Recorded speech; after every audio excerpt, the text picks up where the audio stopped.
These don't rise up, do they? Oh, I see. As long as it doesn't cover my face, you know, the star attribute of the show. Besides Woody's arms. We looking good? Can I see how hot I look? Ayo. There we go. Yeah, that's what I needed. Just a little... Check my hair, you know? My barber did something new, you know? You gotta mix it up. All right, so ass cheek. Yeah, mid-cheek black. Or you want me to do it for you? Oh, yeah, probably. Turn my ass, bro. I have a sip of your bum. You can just... I can just touch your bum. Start filming right now. All right, and welcome back to The Price for Paradise. My name's Woody, a.k.a. Creston Woods, and with me today, we brought back TJ again. Must be out of guests. Out of guests, I guess. No, we bring this guy on because he's a wealth of knowledge. This guy's a high-level, elite training, and he now a gym owner. I like this so far. Keep going. This is good. Thank you. No, appreciate you having me back on. So what's it been like, dude? You've been owning a gym for a little bit now. Let's give us a little recap before we go into some of our topics that we've been thinking about. It's been great. I've been officially in ownership at the gym for 3 months now. I've been working with co-owner with my partner, Seth.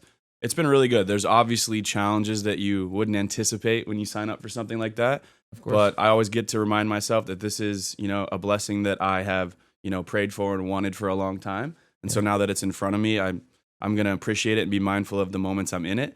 And when it's challenging, just take a breath and, keep it pushing. But things have been going good so far. Yeah, remember, God gives you only what you can handle. And you can handle this easy. You've done much harder work in the past. That's true. If I look back to what it was like 5-10 years ago, I'm pretty thankful to be where I'm at. So. Yeah, man. And so, and you've been doing this really cool thing on Saturdays with the Desert Mountain team, right? Yeah.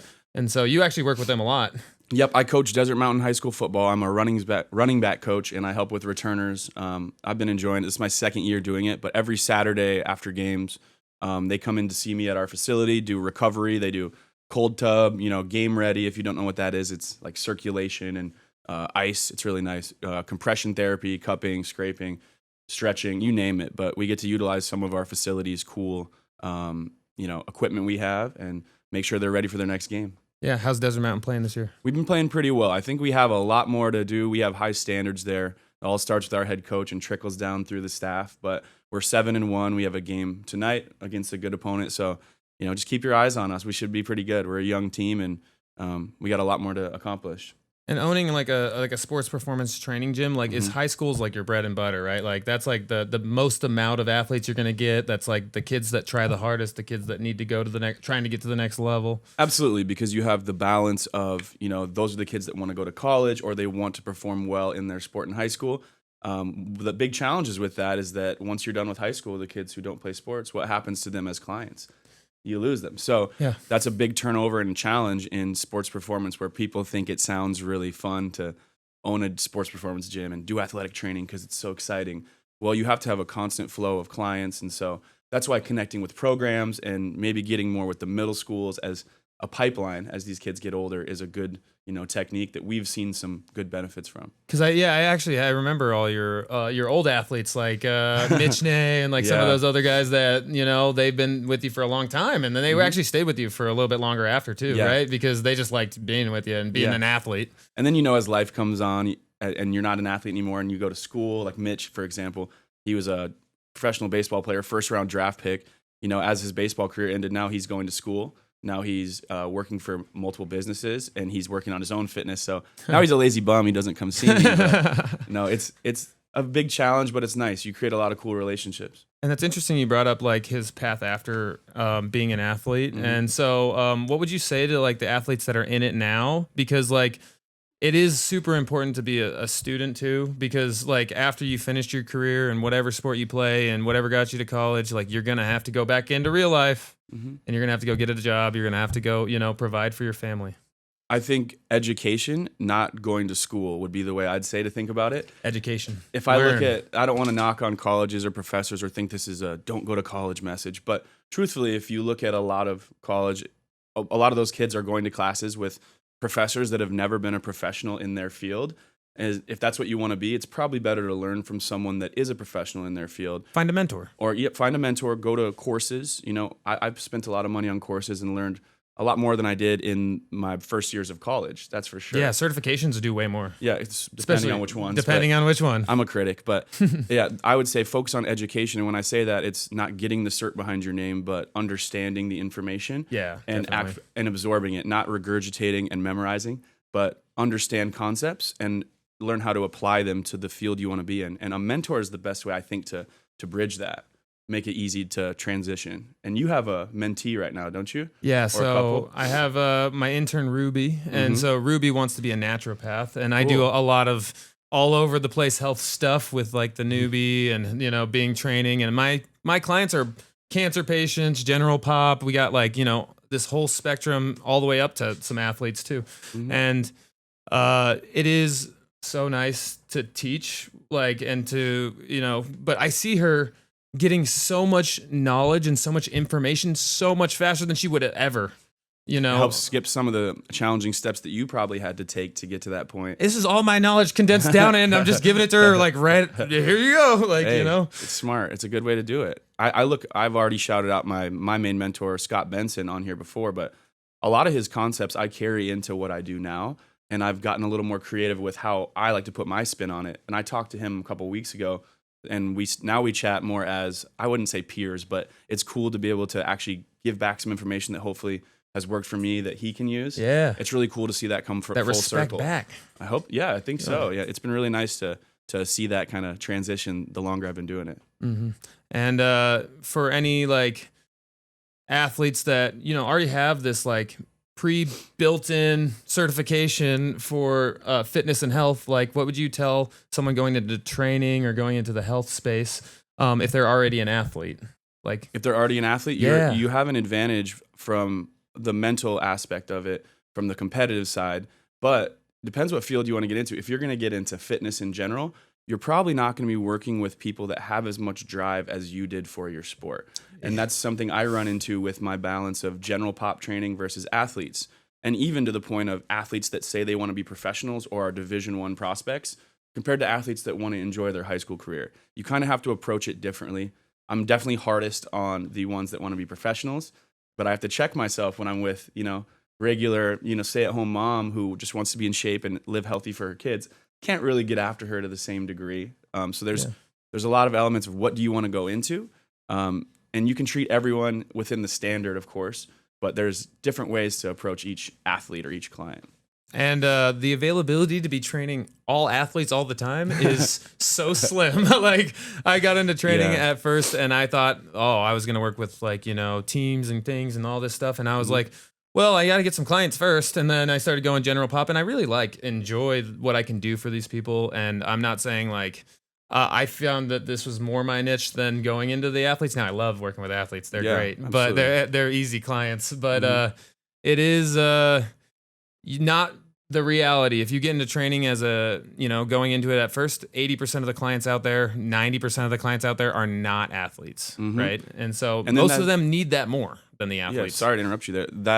That turnover too that we talked about, general pop, if they have a career, you're really only going to lose them if you do a good job during vacations, times like that, and if you have a recurring model and things like that, it doesn't matter. You can help train them on the road because training is a lifestyle, right? But with athletes, it becomes really challenging to have to quickly flip that over. I get excited when we have all these kids going to college or going professional and we put them on our board at our gym. And then you realize that's how many people we have to replace as well. Yeah. So they always come back during, off season, but that's not going to cover a lot of your expenses and things. So that's another thing to bring back to what you should be thinking about if you want to go into this professionally.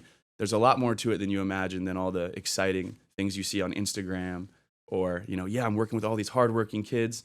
All right, show up at 5:30 when they're a little sleep deprived and you're forcing them to do some split squats and see how that goes, Oh yeah, and that's one thing. If you could have the perfect knowledge and program, but like getting people to actually follow that is a whole different ball game. Completely. And so, how do you get people to respect you enough to listen to you and like get those things?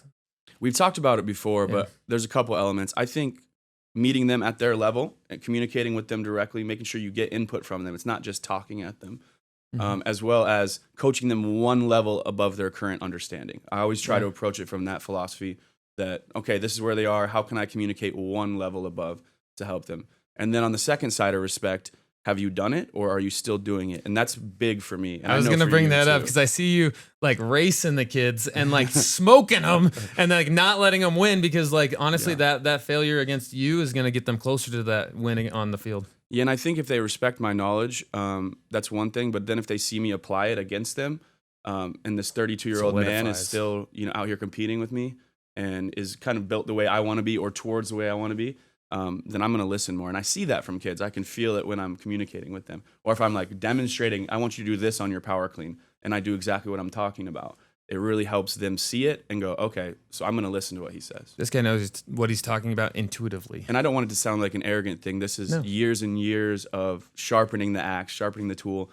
One of my favorite quotes I've said on here is, it's thousands of invisible hours that are only visible to me. That's how much time I and you and lots of people have put into this. And that's why you get to send your knowledge down to the next and the next.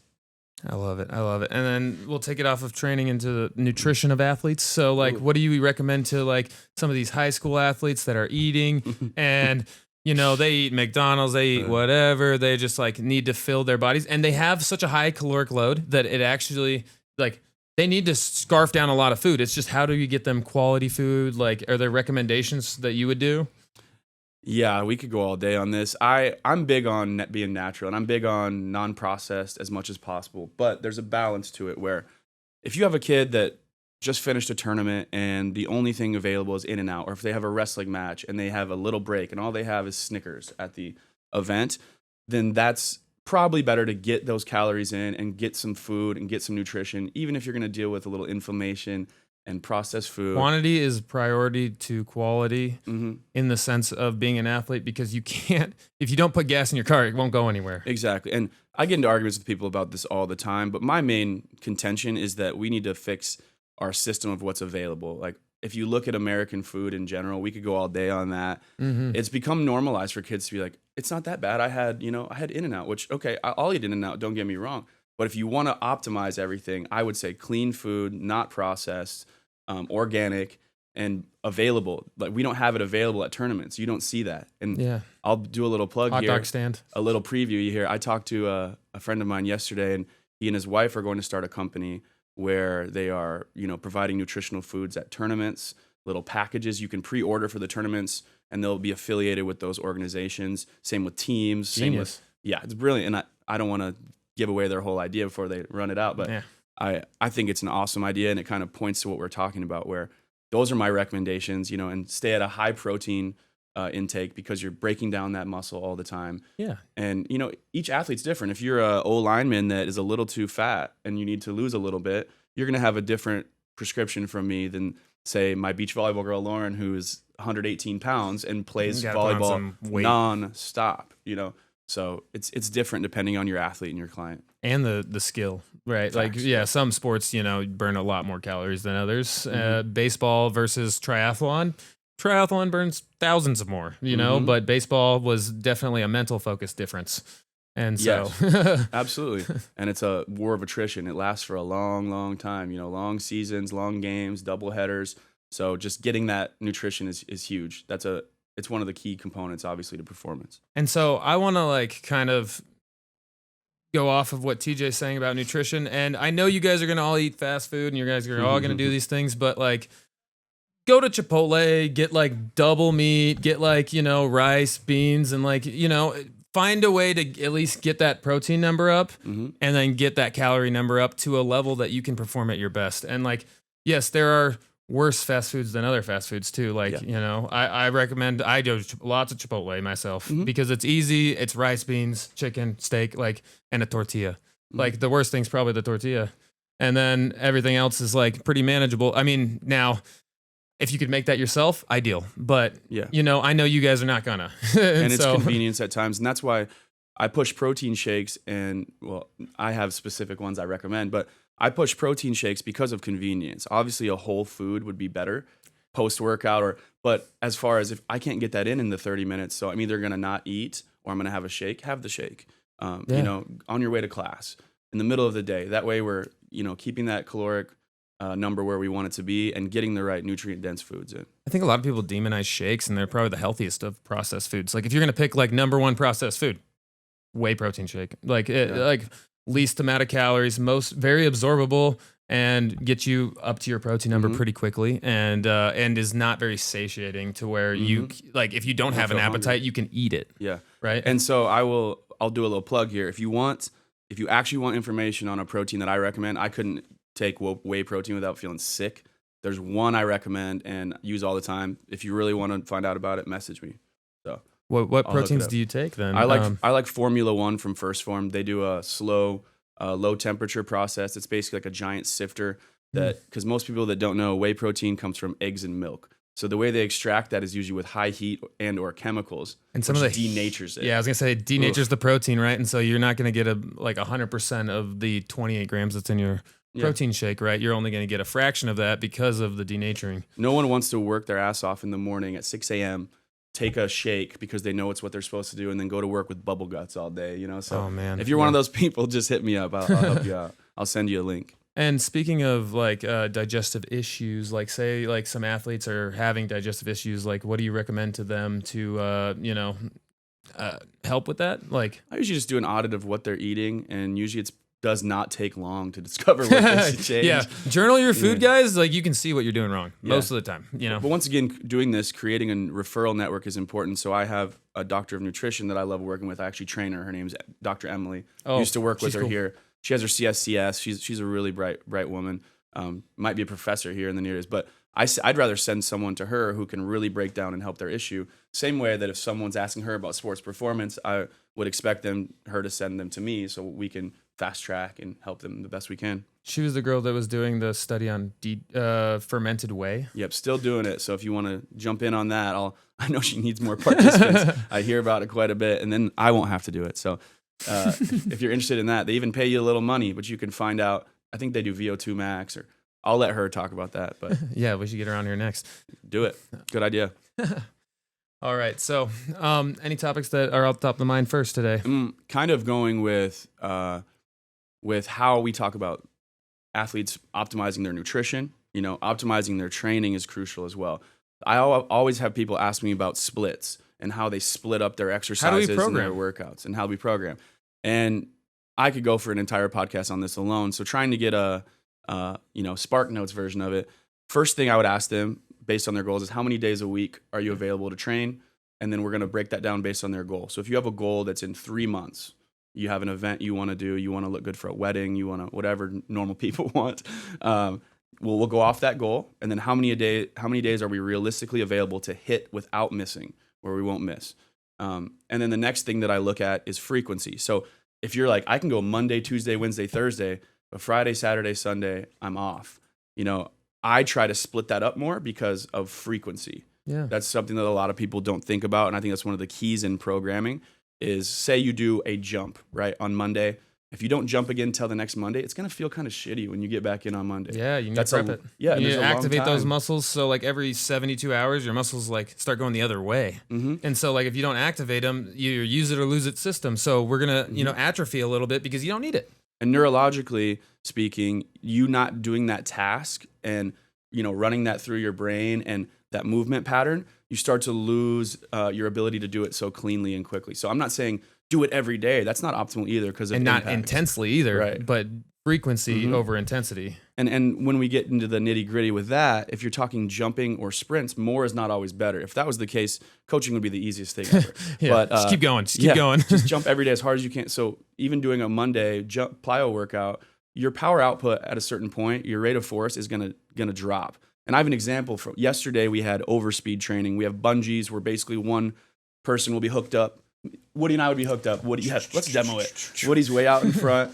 I'm going to say set, go. Woody's going to take a couple big drive steps, pulling me, and I'm going to jog 10 yards, sprint 10 yards. And now we have miles per hour, GPS trackers that show us that athletes are going 2 to 3 miles per hour faster than what they actually run, right? So you get that stimulus of feeling what that's like, and it gets you the rhythm and cadence of doing that. Long story short, you see the numbers completely plummet after the athletes have done 3 to 5 reps of that because of the big load on their CNS. It's a big stimulus for them to feel, and so you can see that drop off. So that goes into programming where Monday, if you just did more, at a certain point, you're not getting much out of that. So it's better to do a block of plyometrics or power work than move on to your strength and your accessories and then come back to it later in the week. And it's not that you can't do more in sense like you can't do more of that thing, but you can do more other things, right? Like you can go train your mobility, you can work on something else, you can go do your recovery. There's other things you can do, but not necessarily that sprint or that jump. Yes, and or just even that stimulus, I would say, that load, that force. Yeah. Because what you'll see is people will start to feel beat up, then you don't feel as good when you're even doing the movements. And you'll start to hinder your progress there. And you lose speed first. Sprinting, top speed, that's the highest force you can produce. Even more than like a 500-pound squat. Power cleans, love them. It's more than that. It goes speed, you lose that first. Then you start to lose jumping if you aren't doing it frequently enough. Then it starts to go into strength. Then into your accessory mobility movements. So prioritizing those on the front end is usually important. Oh yeah. So when you lift, like the biggest, hardest stuff is going to be in the front of your program, right? Like because you're not going to have enough energy at the end to do any of them with quality. So there's your frequency and intensity part of the programming, because that's the thing. Programming is complex. That's why it's hard to do. It takes a lot of education to understand how to do it. That's why you can't just chat GPT it, guys. Yeah, that's why you can't. And that's why trainers, that if you ask them why you're doing a certain thing and they can't tell you, that's probably a red flag for me, where you should be able to explain every aspect of it, because it is way more complex than people imagine. And that's why you hire someone. I'm not just trying to sell, but that's why I hire people to help me with mine. I have a great grasp on programming. If I can get that next little edge and sprinkle into mine, absolutely, I'm gonna take that. Yeah, but you say that there's like, you mentioned programming in like one way, but it kind of crosses over into all of the ways, right? Like that priority lift is first. It just might be a jump. It might be a strength, like, the deadlift. It might be something different. But that is always going to like tailor off in pretty much all of your programming, right? Yeah, if you start with your lunges and your step ups and your things like that, and then you go to try to do a power clean or a back squat with speed, you are going to have a little bit of a drop off because you didn't do that at the beginning when you had that power output reserve. If anything, you depleted that before you went into your powerful movement. But there's also this portion before that big move, the prep and the priming and the different stuff that you do prior to, language, right? Bro. And so I just wanted to bring it back to there and talk about what you do to get ready for your first lift. That's a good preface. Yeah, so I always have people go through a dynamic warm-up. People who don't understand that, it's not static stretching. It's movement through. I have 5 specific ones I always make sure we hit. Let's make sure I hit it right here. Lunge, hinge. We want to have some type of squat movement. We want to have some type of row. Or, this is more programming, but actually our dynamics, we have hamstring scoops, quad pull, run all these and you'll feel good every time. Forward lunge, single leg RDL, side lunge. We've hit all our planes. We're ready to go. Your body will be prepped. And then I move them into a prep block where I give something lower, something upper, something core. We do that at Legendary Athletics. We've been doing it at Legacy for a while. And we've seen great improvement in our athletes the first set they hit on the platform or on the plyos because they're prepared and ready to go. You feel so much better, and you kind of get to have a moment to self-analyze. Like, what hurts? What feels good? Okay, this is tight today, and you can, adjust based on that. It's good for analysis as well. Yeah, and I think that it's very important for all athletes to go through prep blocks and warm-ups and different things. And I think it's really important for general population people to go through warm-ups and prep blocks, because I think that is what goes away when you stop becoming the athlete, is you stop warming up, and then you get hurt. And then you can't work out, and then you get out of shape. And it's a cycle. And it's usually right after their careers. And even personally for me, knowing this, I come in the other day, and I was a little late, so I was frustrated. I want to get my whole hour and a half for workout. So I start warming up, and I'm like, I'm going to short the prep block. I'm going to get into it. And then I go, you know what? This is probably the most important thing I can do for my day, for my week, for my month, is get my body feeling better. Move Not to mention through the you've ranges. Been dealing with an injury lately. I'm hurt. It's not injured anymore, But no, yeah, definitely I have. So that's actually even more important for me in that sense. But once I get into the workout, the funny thing is, if you feel better, your sets are more efficient. Each block is more efficient. And you go, oh, I'm glad I went through all that. It's boring in the moment, but if you really take your time to feel it out and do it, it feels great. But most people, I don't think, have an idea of what to do. We probably take for granted that I come in and have 10 ideas for my quad if it feels funny. Or most people are like, oh, my knee just hurts. Yeah. There's not really a plan in action. It does. It does help to have 10 different things. Sometimes it's overthinking. Sometimes, Agreed. sometimes we go into like, oh, do these many things. You only need to do one or two of them to really get that thing warmed up in the right direction. Prioritize and execute. Which one is your big bucket filler that works the most, or you know is going to give you the most? And then if that doesn't work, go to number 2. If that doesn't work, go to number 3. If that doesn't work, you're probably screwed. You probably need to just keep working on it. It's going to take some time, you know. So we kind of rambled on, but programming for me is, you know, it's important to know how your session is going to be aligned and have a plan when you arrive. But if you're someone that's going to work out 2 days a week or 3 days a week, I would always suggest total body training, where you get a little bit of everything, right? If you're someone who, like me, who wants to train 6 days a week, or I feel insane, I split it up. So I'll really break down my days and have very specific things, as opposed to if you're doing 2 to 3 days, you better hit all the main stuff during those exercises. I completely agree. I think, like I said earlier about that 72-hour rule, if you're not stimulating that muscle, that specific muscle every 72 hours, it's going to go backwards. And so that means twice a week, you need to stimulate that muscle. And so if you're only working out twice a week, you got to go full body. You have to. Like, there's no other way. You can't just do an upper day and a lower day. That's a week off of your whole body still. There's the frequency issue, 100%. Yeah, I think a lot of people have trouble with that. And people want to go do the things they enjoy in the gym. And what I encourage people to think about is, why do you enjoy those things? Probably because you've done it enough that you've created the skill and you're actually proficient at it. You're proud of yourself. Everyone wants to do something that they're good at. Make sure you sprinkle in some of the things you're bad at or you haven't done in a while. And that's easier said than done, but that's a good tip for your programming. If I was going to design a split for someone right now, what I would say that I encourage people to do, and I don't hear people do often, general pop especially, is have a dynamic portion of the day or a dynamic day. When I say dynamic, we're not focused on the heaviest you can push or hypertrophy where it's slow and controlled in everything you do. We're focused on good pattern and then explosive movement. Move the bar fast, move the weights fast, be strong, be efficient. And that's a whole different stimulus neurologically too, just like we were talking about with speed. So I've seen people add that in one day of more dynamic effort work, and they love the results. They don't love it at first doing it, but it's a skill you develop, and if you don't use it, you lose it. It's the principle of reversibility. Yeah, and TJ's been doing a lot of slower tempo lifting lately too. And so he's usually Mr. Explosive all the time. And I've seen him see the value in slowing some tempos down and getting things to feel better before you explode through them. Cause like sometimes, you know, especially when injury recovery or like, it's going to be like more of a bodybuilder style tempo. It's going to be slower. It's going to be feeling things through and not pushing through areas that might have some, you know, nag or, you know, give to them. So yeah, absolutely. And to add on to that point, I was always explosive as far as my training, and that did help me be more explosive. But I've gained so much more awareness through my movement patterns, different feel completely. And what I would encourage people to do is, I'm very up, high-strung guy, ready to go when I get to the gym. I do movements that kind of slow me down, get me locked in, get me in that flow state. I have people that come in lethargic. It's the opposite. We're going to get things to spark you up. Yeah, so know who you are, know what you can do to... another one, DM me if you need some ideas for that. I'm happy to send you that over for free.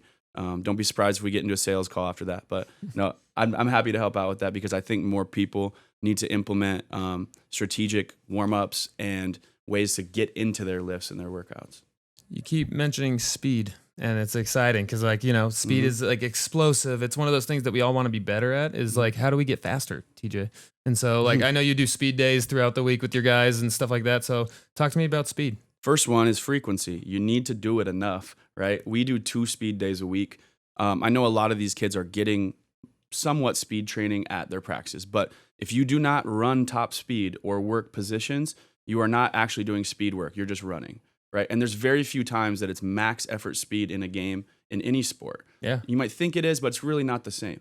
So one of the things we'll do is we'll focus one of our days mostly on acceleration. Every day that they come in, we do a dynamic warm-up. We do some skill development that transitions into a run. So maybe some straight leg bounds and then transition in the run. And Seth talks about it a lot. One of our goals there is to carry and execute the technical component that we're sharpening into the running movement. And that's why we put them together, the SIDs. And then we'll work things like top speed or over speed training or resisted. And it depends on the day. So we like to split them up. One day is more focused on your positions, and maybe you run bungees where it's resisted runs. And then we always let them open it up at the end, do a few fly 10s, fly 30s, right? Then the next day is going to be a little bit more of your top speed version where you're opening up a little bit. We're working on different techniques to get you there. Maybe your hips are coming up, standing up taller. Everyone always talks about you can't teach speed, and that is bullshit. I will say that straight up. Now, the argument is you can't turn that guy into Tyreek Hill, or you say correct. Yeah, that's different. We're all that's a on, different yeah, answer. That's not my question. argument. Yeah. We're all on a spectrum there where we begin, but ways to increase speed, switch timing, your hip and shin and spine angles.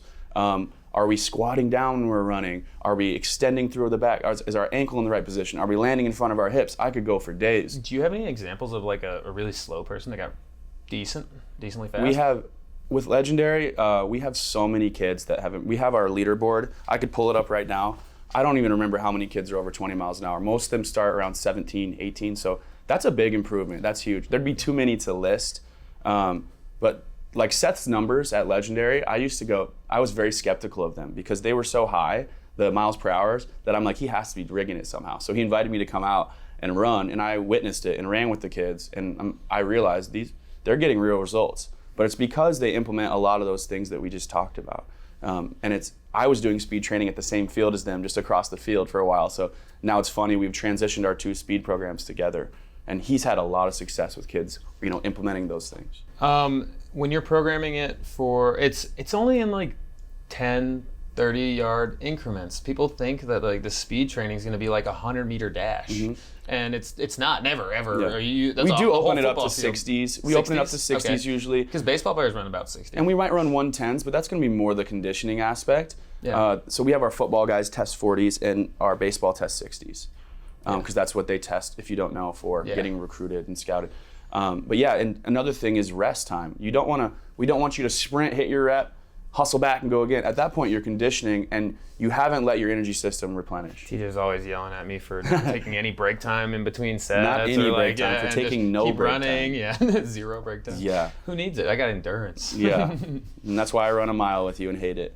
Yeah, so TJ's been coming out with me on some solid 1 mile jogs. He's working on his aerobic base. Hate it. But you got to have a balance, right? Yeah. You got to do some of the stuff you hate. Yeah, even if it's just 10% of your training, like you got to put your focus into your weak points and, Yeah, I guess we do. No, it's been good. It's not saying it's a weak point for you. No, it is. I'll say it. I'll tell you. There's a push-pull, right? You sacrifice some things to be as explosive as possible. If you're a really good distance runner, you're not going to be that explosive. If you're a really explosive person, you're most likely not. That's when you start to be a hybrid. And if you say I am, that I believe that you probably think you are, but not compared to where your genetic potential could be. Yeah, I could because be way that's just the science faster. of how it works, I could be way faster, and I could be way better at endurance. I just am right in the middle right now. Well, that's the way a lot of sports and trends are looking right now, so it makes sense. But I think being a hybrid, what do you think about that, like as a lifestyle per se, not necessarily as a athlete in that sport? Much more beneficial. I think it's like the full spectrum of like health, right? Like you're getting the strength side, you're getting the conditioning side, you're getting like all of it. You might be a jack of all trades, and you might not be elite in anything, but you, I think overall, have a good grasp on everything. I would agree completely. I always remind people when they want to be the most explosive athlete they can be, which is what a lot of people come to me for, it's not the most healthy thing you could possibly do as far as just being a healthy person. But it is going to give you the biggest weapon on the field. The biggest weapon, speed kills. Power dominates. That's huge. But if you want to just be a healthy human being, having a little bit of all those energy systems you train in, having the ability to move in all those ranges of motion, and having different skills is going to carry you far as your health and wellness. 100%. Absolutely. And then off of speed, there's plyometric and jumping, and so you're like very specialized in that, and I mean you very popular around our gym for how high you can jump and stuff like that. And so how is that differing from the speed type programming, and like what does that look like? Some people implement the plyos at their speed training. We like to sprinkle most of our, technically speed is a plyo. Speed is the plyo, right? It's sprinting is a jump. Most people when they look at plyometrics, they're talking about the jumping aspects and impact. We like to have probably one plyo a day for our exercises. It's not a ton of reps, but we're gonna be really efficient when we do them. And we're gonna have a specific goal. So maybe one day a week you're doing your vertical, you're doing jumps over the hurdles, maybe some depth drops off of a box. Then the next day you're going to be training more horizontal jumps, broad jumps, high impact stuff, maybe multi-directional. And then that third day would be some more single leg focused. That way you're hitting everything, you're getting your frequency, but you're not overtraining it. What are some common like faults for people with jump issues and stuff like that? Because like there's a lot of pieces to jumping and it's got to be timed right. Yeah, there's so many things we can go in technically, but what I find is that people don't get enough impact in their training without adding the plyometrics. So when they go to add them in, their body's not used to that impact. Maybe their interior tib will be lit up, they're too sore, their knees hurt, they're achy. So there's a way to build into it. And that's why the prep block and everything is so crucial and important. But if you haven't been jumping for a while and things, I'd recommend getting into low impact plyos first. Maybe some small depth drops, some plyometrics, some pogos for sure. Yeah. Jump rope? Jump rope would be a great one, actually. Yeah. Just for like the beginners of trying to get into plyometrics a little bit. Yeah, just like practicing it like that pogo hop and like rhythm.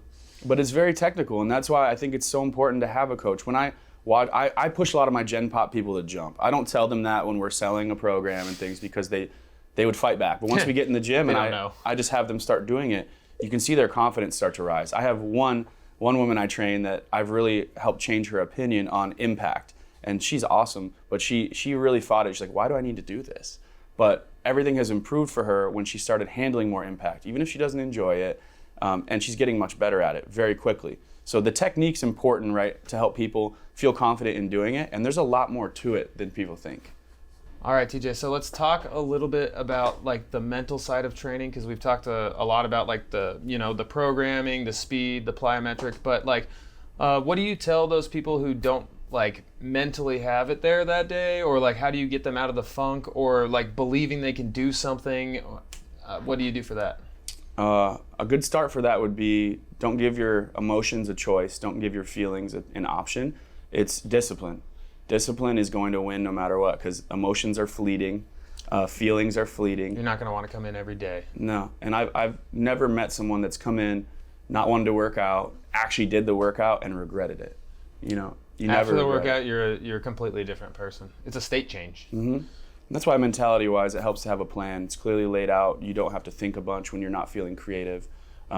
So that goes back to us having a plan, but that helps with the mindset for sure. And confidence comes from preparation. Like when you're prepared and you have a plan and you know what you're doing, then you don't even have to think about it. You don't have to, run those mental loops the whole time. You just autopilot through it. But I hope you're conscious with your movements, but you know what I mean. It's like that flow state we talked about. Yeah, and you will feel much, much better once you're halfway through, I promise. Yeah, and it's easy to think that progress is going to be a straight up line, especially because people, when they first start training, it is kind of like that because they haven't been doing it and it gives them this huge jump. Newbie gains? Yep, newbie gains. But really what you need to understand is that consistency and that discipline doesn't mean showing up perfect every day. It's showing up and giving it what you got, because if you just follow through with your discipline, like, okay, I only have 45 minutes, I should skip my workout. No, get in, do what you can, be mindful while you're in there, and you won't regret it. But then the next day you might show up and you'll have a 10 out of 10 day. The day before that, you have a 6 out of 10. And I tell my running backs at Desert Mountain, on game day, I text them and say, find your 10. It's something one of my old football coaches used to say. Because I used to come in game day Saturday at 8 a.m. I'm at my 9, like, it's too early. You burn yourself out. It's a process and a skill to be able to build to your 10, and that includes your training sessions. I want to build to my 10 where at my warm-up, maybe I'm at a 5.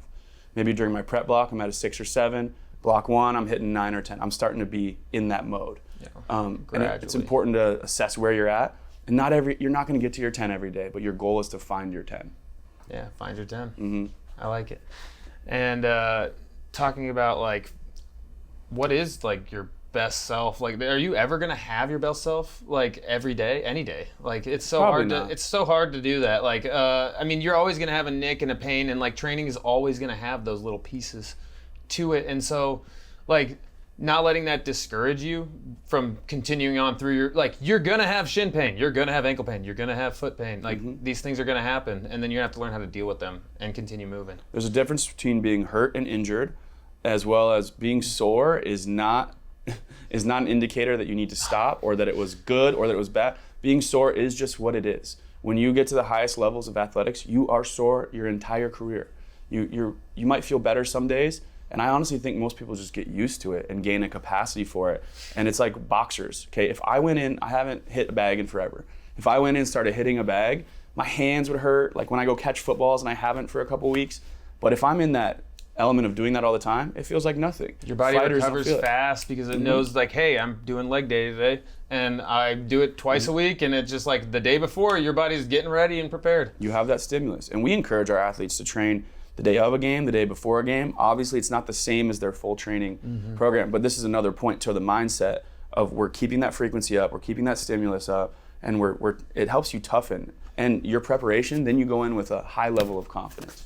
And that's why when you said you never truly are your best self, I would argue that it's hard to say that because when you have your best moment, you move on from it and you just want the next thing, right? So as you've gotten better, and your best moment used to be down here, your best self. Yeah. Now your best self is, I used to be like, God, just let me squat 275. I said that before. Now that would be like a comical warm up for me. Yeah. And I'm like, God, just let me keep getting better, you know? Yeah, and I mean that more so as like there's always something to work on. Correct. Right? And so like you're not ever going to be your best self because like if you were, you'd be self-actualized and you'd be in the pros. Like, you know, and that's, so I just like, I don't want to ever think that there's not something else I can do. There always is, and I think it's a good mindset. Yeah, you got to push through when you're sore. You got to show up when you're supposed to be there. And then also, I've heard Conor McGregor talk about it when he's like, I tell myself, don't drink this, don't eat that, train. I drink that, I eat that, I don't train. You start to speak those things into existence for yourself. It becomes who you are and your identity. When you show up and you do those things, you say, I'm going to be there, and you're there. You say, I'm going to eat healthy, you eat healthy. Now, that doesn't mean we don't make mistakes, but it's not beating yourself up, but knowing, hey, I'm better than this, and I need to be more disciplined. Yeah, like that, you get this, that's an awareness, right? Like feeling that like bad about yourself because you didn't live up to the expectation you gave yourself, but then also like giving yourself grace and forgiving yourself for, you know, we're not perfect, but now using that to next time not fall into that same pattern and like change the pattern. Absolutely, and pattern change takes time. Like they say habits, 28 days it takes? Yeah. I don't know about that science, but I do know it takes time for you to start feeling like something's normal. And then once it is, how easy is it to do? If I miss a lift, I feel that way more, you know, than when I was injured and I came back and I had to really start lifting again. I'm starting to hit legs again. It's hard for me to do my leg workouts now. That used to be the easiest thing for me to do. I wanted to do it. I might do 3 a week and then do a 4th for fun. Like it's become a challenge. So now I can relate to how people, when they're getting into training, it is hard. But my encouragement is have a plan, push past that shitty part, and get to where it's your identity. Don't approach it from a workout standpoint. Approach it from, this is who I am, not what I do. This is who I am. Yeah, and what we were just saying, I had it, dude. It was I stole your fire there. You stole my fire, dude. Let me give it back. Oh, no. Okay, so you deal with a lot of athletes and a lot of youth training and like a lot of kids that are there. And when you say that the 21 days thing, right? Or like 28 days or whatever it is to change a habit. But I work with like 70-year-olds and 80-year-olds, and they've had patterns for 30 years. So it depends and on, so it so depends on, and when you're an athlete, it is so important for you to take it seriously when you're young because you're setting patterns for life. Like my 77-year-old guy has a hunchback like this, and it's never gonna get fixed. Never. I will say though, he does look a lot better and more confident. Killing it, yeah. He gets on the He's row putting on machine. muscle. He's all standing taller. He's wearing sweatpants instead of jeans in the gym. But he's never going to take the top edge of that back off. And that's because he's too built into those patterns. Like and his feet are destroyed. But I can't put him in barefoot shoes and I can't make him adapt to that. And I can't build his arches. I can't do those things. But we got to work with what we got, right? We're going to try to give him life. We're trying to give him energy.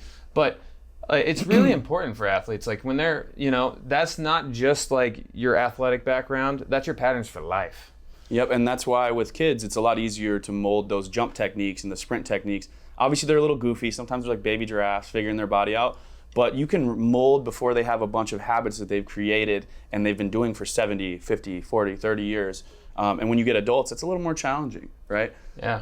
It's definitely a factor. You also have like kids and a life and like work and like all this other stuff. And it's like, hey, change this pattern. And then you go to your family event and there's, you know, pastries and cookies and all this stuff. And they're asking you, why aren't you eating it? And it's just like everyone's putting you back to where you were and trying to get you back to that identity that you've created over time. And it's very hard. I eat pretty clean. I'd like to say I have a low body fat. I like how my body feels. I do things that I shouldn't, of course, but I have my high school kids make fun of me. Like the other day, I don't remember what I ate. I think it was a burger that they were giving us, the whole team, and I was eating. They're like, TJ, you don't eat this. They were all giving me a hard time as if I was crazy for not eating processed foods. And so I always encourage people not to go with the societal norm, but go with, what you know is best for you, and be open to the crazy opinions. Be open to the eccentric ideas. Don't fall into the rest of the sheep that think it's like cardio sucks, or like we gotta eat fast food, or healthy food doesn't taste good. That's a lie. And if you hear someone say something black and white, that's probably a good indicator that you need to look more into it. Most things in life are not black and white. They're gray and dynamic. And I always bring it up on this podcast because it's shaped a lot of the philosophy of who I am and how I, program and how I approach mindset and everything like that. It makes it individualized to everyone that you work with. Mm-hmm. Yeah. Well, speaking on that, if we have time, do we have time? Let me look. We had a little time. So we talk a lot about in athletic performance training, sport-specific training versus general physical preparation. I see coaches on both sides of this aisle where it's all sport-specific. If you play soccer, everything we do has to do with soccer. And then on the opposite side, general physical preparation, our job is not to make these kids more athletic. It is literally only to improve these attributes of strength, power, and develop that. Now, I fall more on the GPP side, where general physical prep is my job. It carries over into everything on all the sports. But I find it very easy to make adjustments for different sports that apply a little more to their game. Now, you got to find the line of where that becomes performative and silly, and sport-specific training is just, you can see a lot of it on Instagram, and it looks cool, and people want to get excited about it, but I promise you, all those bells and whistles are not going to get you the main things that help you in your sport. Power, speed, strength, movement, body awareness. I see a lot of golf-specific training, and I see, and so I'm a golfer, so I really like that, and I try some of the moves, and I see some of the moves, but I don't think that there's as much carryover as people think there are in certain moves, because getting a strong base and just putting on a little bit more mass is going to make you hit the ball a lot further. Now, you do need thoracic mobility, and you do need the concepts, but sometimes they add a lot of bells and whistles to make it look cool on Instagram. So that comes with an assessment, right? Assessing that's why a coach is good, or going to a doctor, or well, not all doctors, physical therapist that has a good grasp on that. Hey, you're lacking thoracic mobility. Your hip's really tight here, so that's what's really stopping you from getting through on your swing. Now you can sprinkle those elements in and make it sport specific. But I would argue that's still a general adaptation you're making. Yeah. And I find that if you focus on the big buckets, speed, power, strength, that development's going to help itself. But I'm also not in that bandwagon of coaches that don't believe in anything else. I like to throw elements of their sport. But if I have a kid that's practicing 5 days a week, he should be getting that stimulus at practice. His conditioning is his sport. And not even just his conditioning, his skill development too. That's not really on me. You don't have to do, practicing the sport will make you better at the sport. Mm-hmm. Now I would argue we could do a lateral plyo, or my running backs could do a jump cut drill. Okay, I might implement the jump cut drill if they're not doing a ton of training in the off season on their running back skills, because we're getting that same stimulus and it's applying to the game. Now, where it gets silly and performative is when you're having someone try to, shoot a tackle on them at the gym. Or my main argument with those guys that are all sport specific is, why don't you have someone try to tackle them while they back squat? Because that's what it's going to be like in a game. Because it doesn't make sense. It's nonsense, No, dude. it's ridiculous. There's a balance to everything, and that's why different coaches have different philosophies. I don't rule people all over the spectrum, but I am a critic of most people. And I think that's good to look at it from that eye and play devil's advocate. I love it. Yeah, you definitely can't just people please people to success. You have to tell them how it is. Mm-hmm. It'd be much easier just to, oh yeah, good job, great job, yes. See you next time. See you next time. Yeah, go ahead. Let's just talk your whole session and not work out, because I know you want to vent to me. No, you could hire a therapist. We're here to help you advance your life and move better, and that's our skill set. That's one of my weaknesses sometimes. I get into the psychological talking with them, trying to help them solve their therapy problems, which sometimes will help them actually on the physical side of things once they actually fix it. But I am not a therapist, and that is not my job, and it is my important for me to get them through all of it. And so I think it's a great trait of yours, and I think your clients appreciate it. But there's a balance, and I see you catch it at times where you're like, okay, nope, start this. Nope, let's talk about it after. Yeah. Where me, I don't have the patience for it as much, but that's because I'm in that sports mind all the time. And your guys need more of that. Mm-hmm. And sometimes the mom who's working out with me a couple times a week probably She might needs a need little more of bit that. more of that other stuff. venting. Yeah, the venting. Yeah. And, you know. Thankful you're here to do that for us, Woody. All right, Teach. But what's the last thing you want to bring up before we get us out of here? Hey, I don't always want to plug my services here, but I have opened up a lot of slots for online training. I've developed a couple new programs called the Washed Up Athlete or Athlete Edge, and they're based on people who used to move like an athlete and don't anymore, or folks that want to start implementing that again. I'm here to help make that the simplest transition you can, so you don't have to try to do it all alone. So if you're interested in that at all, please reach out to me. I'd love to take on some more people and help more adults get in shape. We're also doing our speed training at Legendary Athletics. We have our strength and conditioning 3 days a week. Come out and check out the gym. I'm a proud new gym owner. Come see my spot. Seth and I would love to have you out there, and there's my plug for the business right there. They have amazing technology. They got bar speed cameras. They got all the works when it comes to recovery. It's a one-stop shop for athletes, and it's 10 times better than the stuff I saw when I was an athlete. So Same. like take advantage of people like TJ, because it's like super important to, your life, to take care of your athleticism. Just, it will set you up for everything else. We got all the bells and whistles, and we know how to use them without doing too much. So come implement our tools and our systems and see if it works for you. If it's not a fit, it's not a fit, but I find that most people can benefit from it.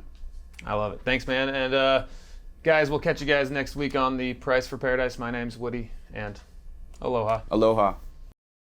Solid? Solid. Except for my one piece. Oh my gosh. We can cut it though, right? Yeah, Your one piece? At the end, I was like, I lost my train of thought. It's funny though that my thing. confidence is so much better when we actually stop today for a second. I realized we can stop at any time. Yeah. It's not ideal, but we can do it. Conversation. Can you turn me off, bro? Oh yeah. I'm buzzing.